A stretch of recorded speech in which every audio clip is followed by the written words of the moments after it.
گوارا ہوگی۔ پاکستان کی سرزمین پر نہ نبی علیہ السلام کی ختم نبوت کے خلاف کوئی جسارت برداشت کی جائے گی، اور پاکستان کی سرزمین پر صحابہ کرام رضوان اللہ تعالی علیہم اجمعین کی توہین برداشت نہیں کی جائے گی۔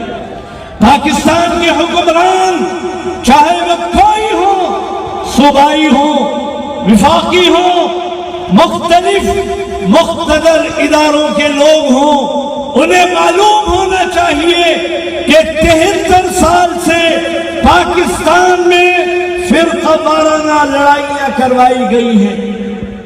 آپ ہمیں یہ کہتے ہیں کہ جناب اس میں بیرونی ہاتھ ملوث ہے۔ میں کہنا چاہتا ہوں اگر بات یہی ہے تو آپ کے انداز حکمرانی پر آپ کو شرم آنی چاہیے۔ کیا ہے یہ حکومت؟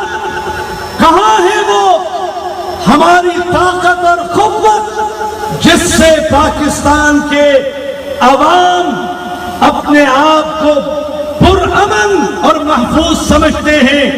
اگر پاکستان میں بیرونی ایجنڈے کے مطابق یہاں فرقہ واریت پھیلائی جا رہی ہے اور آج کی اس تاریخ تک کوئی گرفتاریاں عمل میں نہیں آئی ہیں۔ میں سندھ میں تھا، کراچی میں تھا، ذمہ دار صوبائی وزراء سے کل میری گفتگو ہو رہی تھی اور وہاں دیگر مقتدر اداروں کے لوگوں سے میری بات ہوئی ہے۔ مجھ سے یہ کہا جا رہا ہے، مسلسل کہا جا رہا ہے، ہم گرفتاری کی کوشش کر رہے ہیں۔ معاف کیجئے، ہمیں آپ کی ان باتوں پر یقین نہیں ہے۔ ہم یہ سمجھتے ہیں 73 سال کی طرح جیسے پہلے جھوٹ بولا گیا، انبیاء کی توہین یہاں ہوئی ہے، صحابہ کی توہین یہاں ہوئی ہے اور جھوٹ بولا جاتا رہا، آج بھی ہم سے جھوٹ بولا جا رہا ہے۔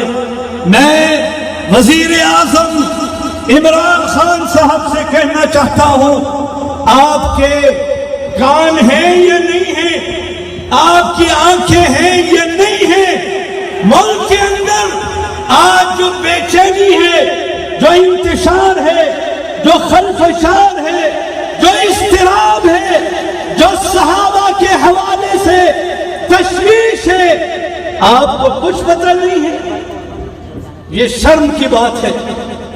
ہم اس ملک کے ذمہ دار لوگ ہیں، ہماری زبانیں کبھی کسی کی توہین کی اجازت نہیں دیتی، نہ ہم انبیاء کے خلاف کوئی بات کہہ سکتے ہیں، نہ نبی علیہ السلام کے خلاف کوئی بات کہہ سکتے ہیں، نہ صحابہ کے خلاف کہہ سکتے ہیں، نہ اہل بیت کے خلاف کہہ سکتے ہیں۔ مجھے تعجب ہے، مجھے حیرت ہے کہ یہاں ایک کمیونٹی صحابہ کے خلاف بول رہی ہے اور ساری حکومت کی مشنری خاموش ہے۔ ہم اس پر احتجاج کرتے ہیں اور آئندہ چند دنوں میں ہونے والے اجتماع کے اندر جس کی ہمیں دعوت دی جا رہی ہے، ہم مطالبہ کرتے ہیں کہ اس اجتماع سے پہلے ان صحابہ کے گستاخوں کو گرفتار کیا جائے۔ آپ تائید کرتے ہیں؟ آپ تائید کرتے ہیں؟ آپ سمجھتے ہیں کہ جو صحابہ کے گستاخ ہیں انہیں گرفتار کیا جائے، انہیں قرار باقی سزا دی جائے اور اس بات کو یقینی بنایا جائے کہ اس سرزمین پر انبیاء کے خلاف، نبی علیہ السلام کے خلاف، صحابہ کے خلاف، اہل بیت کے خلاف کبھی کسی کو زبان درازی کی اجازت نہیں ہوگی، ورنہ یہ اجلاس کراچی کا نہیں ہے، یہ اسلام آباد کا نہیں ہے، یہ ایک مکتب فکر کا نہیں ہے، پورا پاکستان اس کے لیے یک آواز ہے اور انشاءاللہ ہم بتلائیں گے کہ اس ملک میں صحابہ کے وفادار آج زندہ ہیں۔ اللہ رب العزت آپ سب کو